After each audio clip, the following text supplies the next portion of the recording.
राज्य के मुख्यमंत्री को चुनौती देता हूं, ये है सनत मल्ला का ताकत। उत्तर प्रदेश में योगी सरकार को जाके चैलेंज देना, ये है सनत मल्ला का ताकत है साथियों, ये है ताकत। किसी व्यक्ति को अगर समझना है ना, उसको किरदार को समझिएगा ना, ऑटोमेटिक पता चल जाएगा वो इंसान क्या है। इसलिए साथियों, आने वाले समय में बड़ी लड़ाई है। आप लोग बड़े संख्या में यहां आए हैं, आप सभी को धन्यवाद देता हूं। साथ ही जितने भी हमारे नेतागण हैं, आप सभी को धन्यवाद देता हूं। अब समय चला गया है, किसी के सामने में कटोरा लेकर भीख मांगने का समय जा चुका है। अगर आपके शरीर में खून है तो आप वो खून को दिखाइए और लड़िए, अपना हक अधिकार सत्ता को प्राप्त करने का काम कीजिए साथियों, करने का काम कीजिए। आज बिहार में हम 22 कुरी हैं, 22 कुरी का 10.5% वोट बैंक है। अगर बिहार में एक नंबर में कोई जाति है तो हमारा यादव भाई 14% और दूसरे नंबर पे कोई जाति है तो वह है निषाद समाज 10.5% का संख्या में साथी है। किसी को 4 पन्ने में लिख देने से क्या हम अलग हो गए? इसके भ्रम में नहीं रहना, इसके लिए लड़ाई नहीं लड़ना है। किसका कोड क्या है, उस कोड के पीछे हमें नहीं भागना।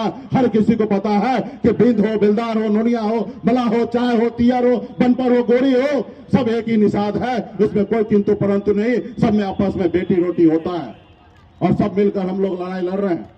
इसलिए साथियों, पहले यह देश गुलाम था।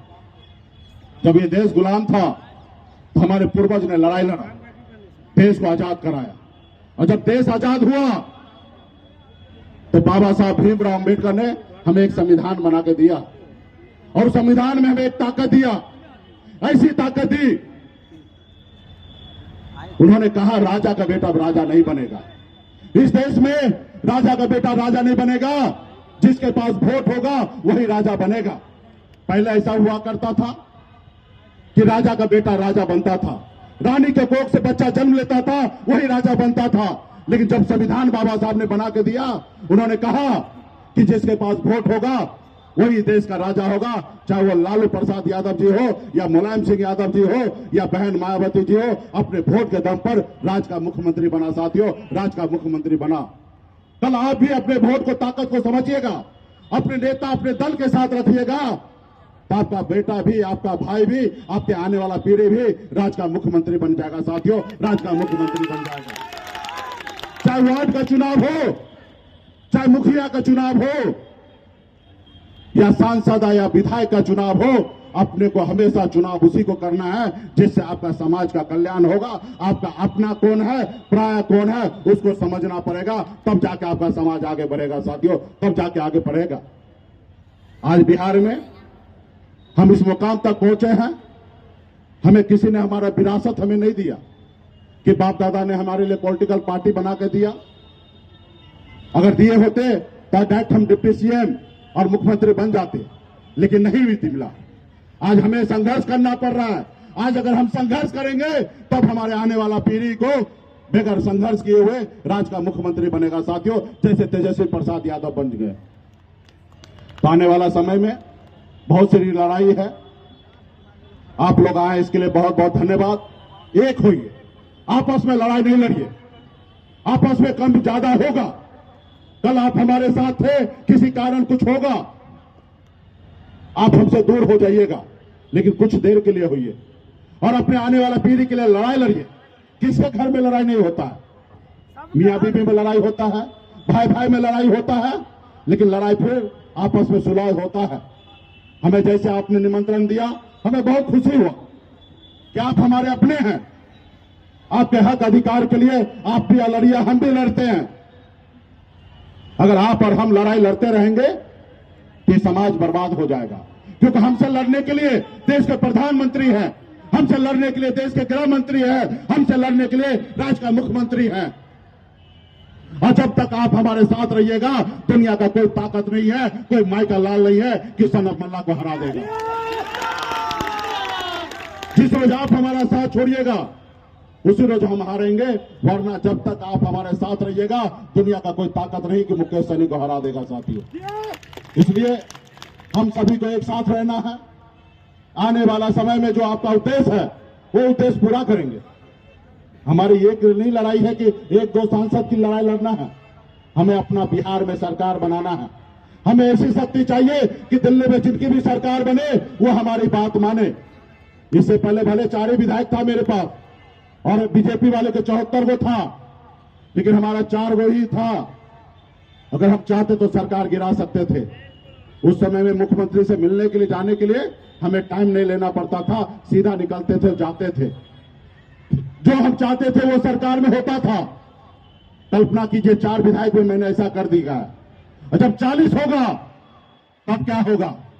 जब 125 होगा तब अपना सरकार बनेगा और आपका बेटा बिहार का मुख्यमंत्री बनेगा। आपका हजारों समस्या है, आपको पता नहीं होगा कि कितना समस्या है। आप मुजफ्फरपुर में हैं, कटिहार में क्या समस्या है आपको नहीं पता होगा, भागलपुर में क्या समस्या है आपको नहीं पता होगा, बांका में क्या समस्या है आपको नहीं पता है, कैमूर में क्या समस्या है आपको नहीं पता है, लेकिन मुझे पता है। हर जिला में हजारों तरह की समस्या है। और यूं कह दीजिए पूरे बिहार में अगर कम समस्या है तो सिर्फ मुजफ्फरपुर में कम समस्या है, क्योंकि मुजफ्फरपुर पूरे बिहार का निषाद का राजधानी है। यहाँ पे समाज पहले से जागरूक है। आपके ऊपर उंगली उठाने से पहले बाकी लोगों को सोचना पड़ता है। आप पहले से समझदार हैं और उसके बावजूद भी आपको पता होगा कितने कष्ट के साथ जिंदगी जी रहे हैं। और जहां पे हमारा समाज समझदार नहीं है वहां पे क्या हाल होता होगा। वहां पे दिन दिखारे मार देता है और कोई सुनने वाला नहीं होता है कि उसके साथ क्या होगा। इसलिए साथियों, आपको और हमको सिर्फ अपने लिए नहीं सोचना है, हमें अपने पूरे निषाद समाज के लिए सोचना है, पूरे संपूर्ण बिहार के लिए सोचना है। अगर हमारे भाई उत्तर प्रदेश में है तो उनसे के लिए भी लड़ाई लड़ेंगे, ताकि हमें जरूरत पड़े तो वो भी बिहार में आके हमारी मदद करेगा। साथियों, जब हमें दिल्ली जाने की आवश्यकता पड़ेगा तो हमसे पहले उत्तर प्रदेश के लोग दिल्ली पहुंच जाएगा। तो हमें यूपी, बिहार, झारखंड में तीनों राज्य में एकता के साथ आने वाले समय में जाएंगे साथियों। अब मजबूती से लड़ाई लड़ते रहेंगे साथियों। इसलिए इस बार भी बहुत अच्छा था। और आपके पास तो वही नाव छाप है जिस नाव पे कभी आपके पूर्वज ने भगवान राम को पार लगाए थे। नाव वही है, केवट महाराज हम लोग हैं। हमारे नाव पे जो बैठेगा वही पार लगेगा आने वाले समय में। जो हमारे नाव पे नहीं बैठेगा वो नाव पार नहीं होगा साथियों, नहीं पार होगा। सिर्फ जरूरी है हम सभी को एकता के साथ रहना, अपने दल, अपने पार्टी के साथ रहने का। साथियों, आज भी मैं इतने बड़े मंच से मैं सभी से हाथ जोड़ के आग्रह करता हूं कि आपसे हमसे थोड़ी बहुत लड़ाई झड़ाई हुआ होगा। मैं आपसे आज भी आग्रह करता हूं, अगर आप निषाद का बेटा हैं, अगर आप दीपक हैं, तो दूसरे घर में उजाला मत दीजिए। अपने वीआईपी पार्टी में आइए, वीआईपी परिवार के साथ रहिए और आने वाला समय में निषाद का घर उजाला होगा, प्रकाश मिलेगा। और जब भी समाज को अगर कल्याण होना होगा तो सिर्फ एक ही विकल्प है, वो है वीआईपी पार्टी। ताकि वीआईपी पार्टी जिंदा रहेगा तो आने वाला समय में निषाद का बेटा सपना देख सकता है मुख्यमंत्री बनने का। अगर वीआईपी पार्टी नहीं होगा तो किसी को सपना देखने का कोई अधिकार नहीं है साथियों, कोई अधिकार नहीं है। क्योंकि 75 सालों से ऐसा नहीं हुआ तो आने वाले 75 सालों से नहीं होगा। अगर 2-4 विधायक बनाए या 40 विधायक बनाएंगे तो सिर्फ एक ही है, वो वीआईपी पार्टी है। वीआईपी पार्टी ही बना सकता साथियों, वीआईपी पार्टी बना सकता।